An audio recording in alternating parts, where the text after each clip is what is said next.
Hi.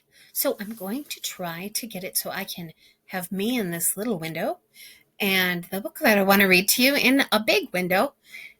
So let's see if I can figure out how to do that. Here's me in the big window. I want to read the book Tweety to you, which is a book that my mom used to read to me. There's me in the small window. Okay, and I already loaded my video onto YouTube. Now let's see if we can start it playing. Yep, there I am playing. Now let's see if I can make me big. I made me big. There, look, I'm big. Yay. Okay, so I'm reading you the book Tweety, which my mom read to me. Uh-oh, this book is old. It's not in the best shape anymore. Tweety. And the cartoon figures belong to the Warner Brothers Corporation. The story was adapted by Fred Adranz and Don MacLaughlin. In a very small city near Kalamazoo was a twisty, curly avenue. And right on the corner, across from the zoo, the biggest oak tree grew. In the countryside grew. Way at the top, almost hidden from view, little Tweety Bird lived in a house painted blue.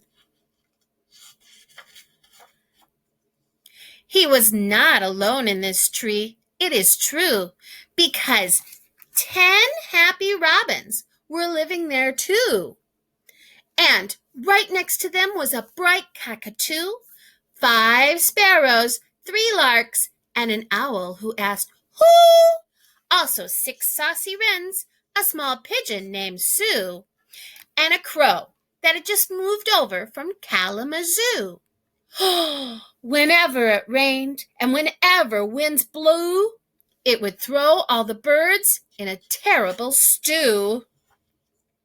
All the birds except Tweety, for when it was through, he'd warn all the others, "I keep telling you, you must build some houses like other birds do."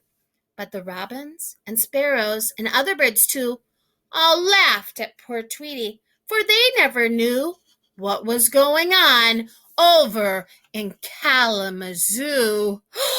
Sylvester the cat and 9 cats he knew had decided to visit the tree near the zoo. 10 cats in all, that's quite a few. They could catch all the birds in a minute or two. Of course, catching Tweety would be harder to do, for he had a house that they couldn't break through.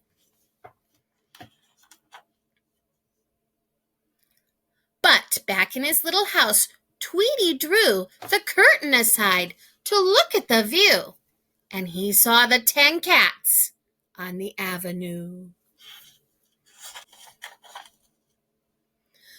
"Puppy-tat's comin'!" he cried, and he knew he must hurry and tell all the other birds too. Let us fly, cried the pigeon named Sue.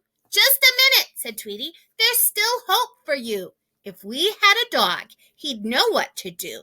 He'd chased all those cats back to Kalamazoo."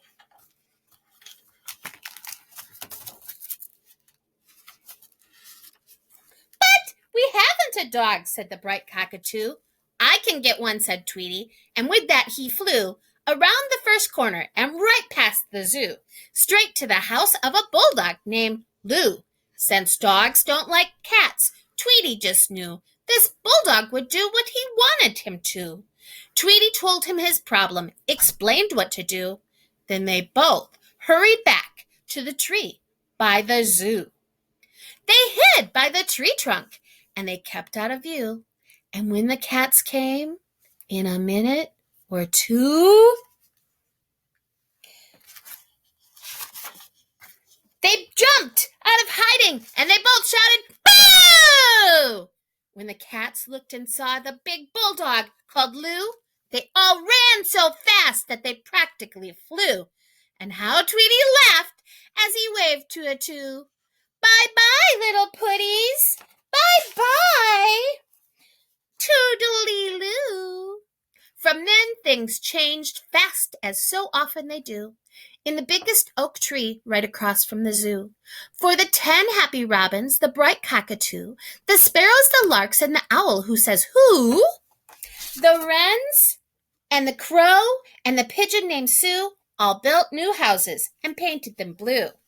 And they're grateful to Tweety and they're thankful to Lou for chasing those cats back to Kalamazoo.